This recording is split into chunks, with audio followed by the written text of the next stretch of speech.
Hello friends, welcome back to English with Asha ma'am. Today's video is going to be slightly different one because यहाँ पे मैं दोनों languages में आपके साथ बात करूंगी, हिंदी में भी इंग्लिश में भी समझाते समय। आपको कैसा लगेगा ये तो आप बाद में कमेंट्स में लिख के बताना जब वीडियो आप देख लेंगे। और it is going to be slightly communicative means आपको एग्जाम्पल भी दूंगी रियल लाइफ में जो भी हम इसमें सीख रहे हैं उसी को रियल लाइफ में कैसे इम्प्लीमेंट कर सकते हैं वो साथ साथ एग्जाम्पल देके ताकि ओवरऑल आपके लिए काफी हेल्पफुल रहे। सो इसी के साथ वीडियो को लाइक कर देना और अगर आप चैनल पे नए हो सब्सक्राइब भी कर दीजिए, नोटिफिकेशंस ऑन करना मत भूलिए। सो टाइटल है हमारा इफेक्टिव कम्युनिकेशन। कम्युनिकेशन मतलब संचार, दूसरे से जो बातचीत करते हैं, तो ये है नाउन। और कैसी कम्युनिकेशन हो गई? इफेक्टिव, प्रभावशाली, असरदार। और ये डिस्क्राइब कर रहा है इसलिए यहाँ पे एडजेक्टिव हो गया। काफी सारे फ्रेजेस, न्यू वर्ड्स और इडियम्स हैं, इसमें आपको भरपूर सीखने के लिए मिलेगा। Aryan often felt like he was trapped in a maze. Aryan often मतलब अक्सर, फेल्ट फील का सेकेंड फॉर्म हो गया, फेल्ट लाइक मतलब ऐसा महसूस करता था। ही वॉज ट्रैप्ड, ट्रैप्ड मतलब कैद हो जाना। ही वॉज ट्रैप्ड कि वो कैद था इन अ मेज। मेज होता है जैसे कि भूल भुलैया या चक्रव्यूह, कि वो कैद है एक ऐसे मेज में, भूल भुलैया में, where his words failed to find their way to others, जहां पे जो उसके वर्ड्स थे, शब्द थे जो वो बोलता था, फेल्ड मतलब असफल रहते थे वो, टू फाइंड देयर वे मतलब रास्ता ढूंढने में, टू अदर्स दूसरों तक पहुंचने तक।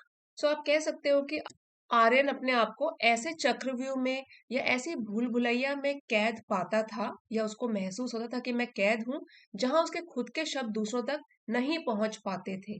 यहाँ पे देखिए ट्रैप, मेज, ये न्यू वर्ड्स है आपके लिए, आप नोट डाउन कर सकते हो साथ साथ। साथ ही में ये जो फ्रेज है फाइंडिंग वे टू समथिंग मतलब रास्ता ढूंढना या दूसरे तक पहुंच पाना।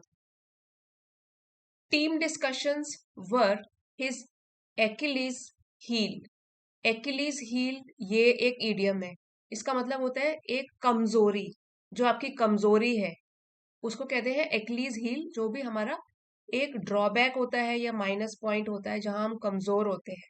सो यहाँ पे उसका क्या था? उसकी कमजोरी थी टीम डिस्कशंस, जब भी किसी टीम के साथ कुछ भी चर्चा करनी होती थी। डिस्कशंस है इसलिए यहाँ पे वर लगा हुआ है। इसके पहले सेंटेंस में भी यहाँ पे है हिज वर्ड्स, इसलिए यहाँ पे हमने देयर लगाया हुआ है। वर्ड्स प्लूरल है इसलिए देयर लगा हुआ है। Team discussions were his Achilles heel despite his innovative ideas. Despite means इसके बावजूद, ये प्रेपोजिशन है। डेस्पाइट इनोवेटिव मतलब नए नए आइडियाज, उसके पास नए नए आइडियाज तो होते थे लेकिन फिर भी जो उसके आइडियाज है दूसरों तक नहीं पहुंच पाते थे। They often went unheard means वो अक्सर अनसुने हो जाते। वेंट गो का सेकेंड फॉर्म हो गया, ऑफन अक्सर, ये हो गया एडवर्ब। ठीक है, वर्ब को डिस्क्राइब कर रहा है। और दे क्यों यूज हुआ है? क्योंकि यहाँ पे हम आइडियाज की बात कर रहे हैं। सो उसके जो नए नए आइडियाज थे अक्सर वो अनसुने हो जाते क्योंकि टीम डिस्कशन क्या था? उसकी कमजोरी थी, डर जाता था। नेक्स्ट पढ़ते हैं। It was as though he was speaking to a brick wall. अब speaking to a brick wall का मतलब है कि बात न सुनने वाले से बात करना। ठीक है, जब अ, आगे ऐसे लगे आपको कि आपके जो वर्ड्स हैं वो दूसरा रिस्पॉन्ड ही नहीं कर रहा, उसको कहते हैं I am talking to a brick wall, speaking to a brick wall. जैसे कि हम ईंट की एक दीवार से बात कर रहे हैं जो कि रिस्पॉन्ड ही नहीं कर रही है। सो जो उसके आइडियाज जब वो देता था, इट वॉज दो, ऐसे प्रतीत होता था, ऐसे लगता था मानो कि वो किससे बात कर रहा है? एक पत्थर की दीवार से जो कि रिस्पॉन्ड ही नहीं कर रही। He realized that his inability to communicate effectively, उसको एहसास हुआ, realized ये past tense में है, कि जो उसकी ये असमर्थता है मतलब वो जिसमें समर्थ नहीं है, इनकेपेबल है टू कम्युनिकेट इफेक्टिवली, कि वो संचार नहीं कर पाता है प्रभावी ढंग से। कम्युनिकेट यहाँ पे टू कम्युनिकेट है, वर्ब फर्स्ट फॉर्म में यूज हुआ है। किस तरीके से? इफेक्टिवली एडवर्ब है। कि जो उसकी ये असमर्थता थी कि वो ढंग से बात नहीं कर पाता था, वॉज होल्डिंग हिम बैक, वो उसको पीछे पकड़े रहती। होल्ड बैक मतलब पीछे हो जाना, आगे ना बढ़ पाना। होल्ड बैक मतलब रोक लेना। From achieving his true potential, achieving मतलब हासिल करने के लिए, ट्रू पोटेंशियल एक असली जो क्षमता है। पोटेंशियल यहाँ पर एडजेक्टिव है अपनी असली क्षमता पर वो पहुंच ही नहीं पाता था, क्योंकि क्या उसको होल्ड बैक कर रही है, क्या उसको रोक रही है, इफेक्टिव कम्युनिकेशन नहीं कर पाता है। वन डे हिज मेंटोर, एक दिन उसके गुरु, एन एलोक्वेंट स्पीकर हिमसेल्फ, जो भी अपने विचारों को इजीली दूसरों के आगे व्यक्त कर देता है उसको बोलते हैं एलोक्वेंट, मतलब कि जो अच्छा बोल पाता है, अच्छा स्पीकर होता है। सो स्पीकर यहाँ पर नाउन है। किस तरह का स्पीकर था वो, एडजेक्टिव है ये। Eloquent means easily he was able to express his opinions in front of others. So एक दिन उसके जो गुरु थे, जो कि खुद एक बड़े अच्छे वक्ता थे, हिमसेल्फ टोल्ड हिम, उन्होंने उसको बताया, ये कोटेशन मार्क्स हैं, दैट मीन्स उनके अपने वर्ड्स हैं ये। Words are powerful tools, you just need to wield them wisely. जो हमारे शब्द होते हैं वो एक बहुत पावरफुल हथियार की तरह है, तुमको बस आना चाहिए उनको इस्तेमाल करना, वो भी समझदारी से। और ये कोटेशन मार्क खत्म है। सो ये वाली कोटेशन या एक कहावत उसको बोला करते थे। Inspired by his advice, inspired means प्रेरित होकर, उनके सलाह से। एडवाइस यहाँ पे नाउन है। उनके एडवाइस से प्रभावित होकर Aryan decided to leave no stone unturned. Leaving no stone unturn मतलब कोई कसर न छोड़ना। सो उनकी जो भी ये सलाह थी उससे वो प्रभावित हुआ और उसने फैसला किया कि वो कोई कसर नहीं छोड़ेगा। So if you are also preparing for some exam, leave no stone unturned. पूरी अपनी जान लगा दो, हार्ड वर्क करो। लीव नो स्टोन अनटर्न्ड, कोई कसर ना छोड़ना। In mastering the art of communication, master करने में, महारत हासिल करने में, आर्ट ऑफ कम्युनिकेशन, ये जो संचार की कला होती है, बातचीत की कला। He started observing great communicators, उसने शुरू किया ऑब्जर्व करना, ध्यान पूर्वक देखना बड़े बड़े कम्युनिकेटर्स को, वक्ताओं को। Paying attention to how they read between the lines, paying attention मतलब ध्यान देते हुए कि वो किस तरीके से छिपे हुए अर्थ को भी ध्यान से समझते हैं। रीडिंग बिटवीन द लाइन्स, ये भी एक इडियम है, इसका मतलब है कि जब आप कुछ पढ़ते हो तो ध्यान पूर्वक उसको पढ़ना। जैसे हम कोई भी बुक पढ़ रहे हैं, एक तो इजी लिखा होगा, हमको सब कुछ समझ में आ जाएगा। खासकर जैसे पोएम्स होती हैं, कविताएं इंग्लिश में। सो आप उनको पढ़ोगे, so you have to focus what the writer exactly wants to say, कि क्या बोलना चाहता है वो। रीड बिटवीन द लाइन्स, छिपा हुआ अर्थ होता है उसमें, उसको समझना, that is called read, to read between the lines. So उसने क्या किया, एक तो कम्युनिकेटर्स जो अच्छे वक्ता होते हैं उनको सुनना शुरू किया, साथ ही जब वो पढ़ता था तो हिडन मीनिंग भी निकालना उसने शुरू किया।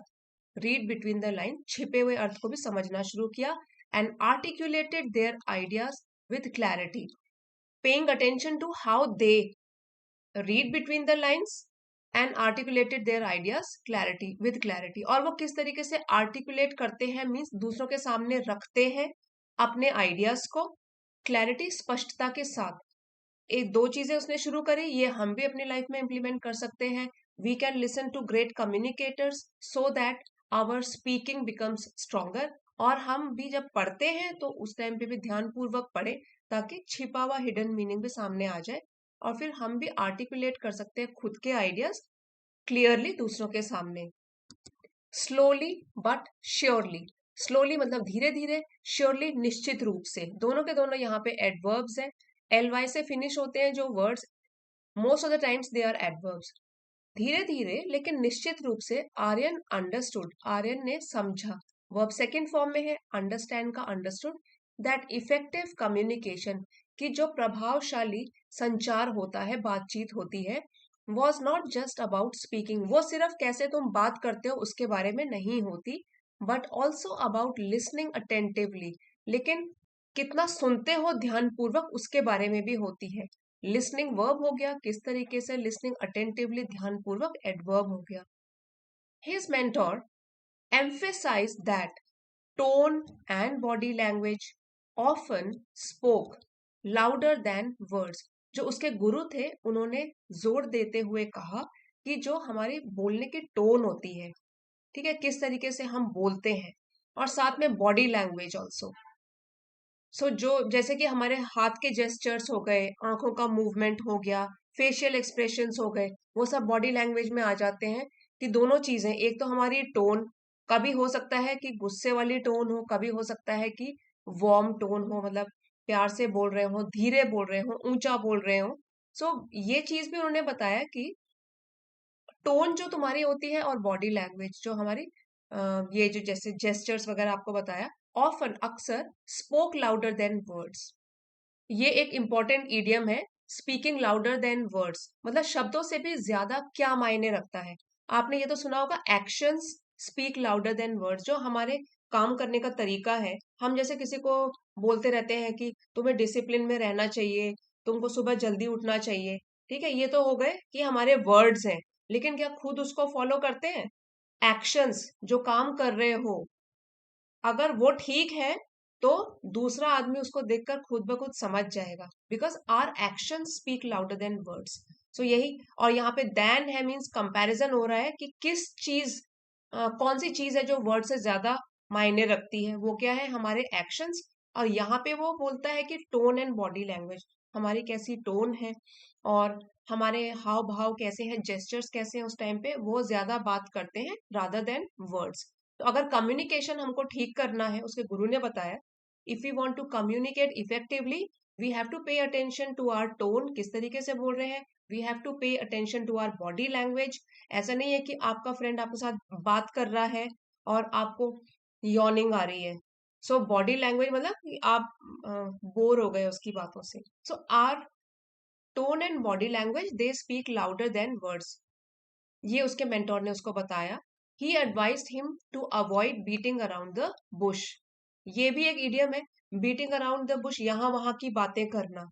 सो उन्होंने ये भी उसको सलाह दी कि वो दूर रहे, अवॉइड करे यहाँ वहां की बातें करना, टाइम पास करना, और जो जरूरी बात है उसको टालना, beating around the bush, and get straight to the point, और उसको सीधे के सीधे पॉइंट पे आ जाना चाहिए, क्या वो कन्वे करना चाहता है।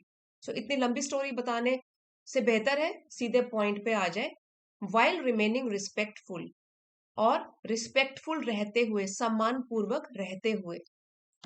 हमें भी अगर इफेक्टिव स्पीकर बनना है तो जब भी भीड़ के आगे कुछ बात कर रहे हो, so we should straight away come to the point and not beat around the bush. Time pass या टाइम किसी का भी बर्बाद करने से अच्छा है सीधे जो बोलना चाहते हैं वो बोलना चाहिए।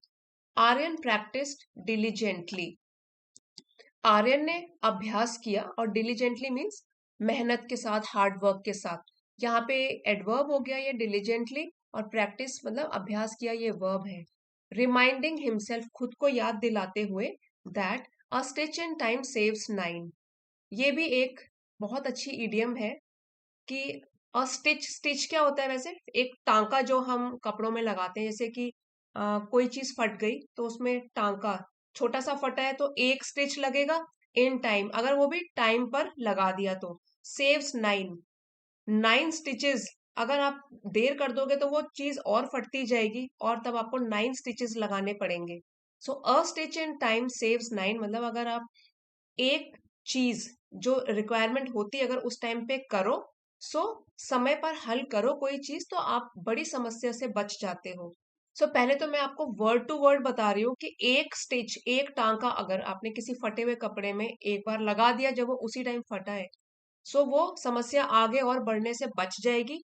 और नाइन स्टिचेस अगर बाद में लगाने पड़े, उससे अच्छा है कि टाइम पर उस समस्या का हल निकाल लो। A stitch in time saves nine, समय पर हल करने से बड़ी समस्या भी बच जाती है। He began preparing for meetings, तो उसने शुरू किया, बिगिन का पास्ट टेंस हो गया बिगैन, प्रैक्टिसिंग प्रयास करना, फॉर मीटिंग्स जो भी मीटिंग्स के लिए कोशिश करनी, मोर थरोली, थरोली मीन्स पूरे रूप से, और मोर मतलब इससे भी ज्यादा, पूरी तरीके से, थरली यहाँ पे एडवर्ब है। ऑर्गेनाइजिंग हिज थॉट्स, अपने विचारों को ऑर्गेनाइज करते हुए, और रिहर्सिंग हिज पॉइंट्स, जो भी वो बोलना चाहता है उसकी रिहर्सल करते हुए, प्रैक्टिस करते हुए। यहाँ पे रिहर्स की स्पेलिंग देख लीजिए, REHEAR, रिहर्स बोलते हैं लेकिन HEARS में, ठीक है। रिहर्सिंग इज पॉइंट मतलब बार बार दोहराते हुए अपने जो पॉइंट्स बोलना है उसको मीटिंग में। ओवर टाइम, समय के साथ, हिज एफर्ट्स बोर फ्रूट, उसके जो भी प्रयास थे उन्होंने फल दिया, उसको रिजल्ट मिला, ठीक है। बियरिंग फ्रूट मतलब फल देना, तो किसने फल दिया, उसके सारे प्रयास, जो भी मेहनत कर रहा है उसने उसको फल दिया। एज हिज कॉलीग्स, एज, क्योंकि जो उसके सहकर्मी थे, बिगैन नोटिसिंग हिज कॉन्फिडेंस, उन्होंने शुरू किया ध्यान में लाना, नोटिस करना, ध्यानपूर्वक देखना जो उसका कॉन्फिडेंस था, आत्मविश्वास था। He had turned over a new leaf, ये भी एक इडियम हो गया। Turning over a new leaf मतलब कोई नई शुरुआत करना। जैसे आप बोल सकते हो, I am trying to turn over a new leaf by watching Asha ma'am's videos and benefiting from them. Turning over a new leaf, नई शुरुआत करना।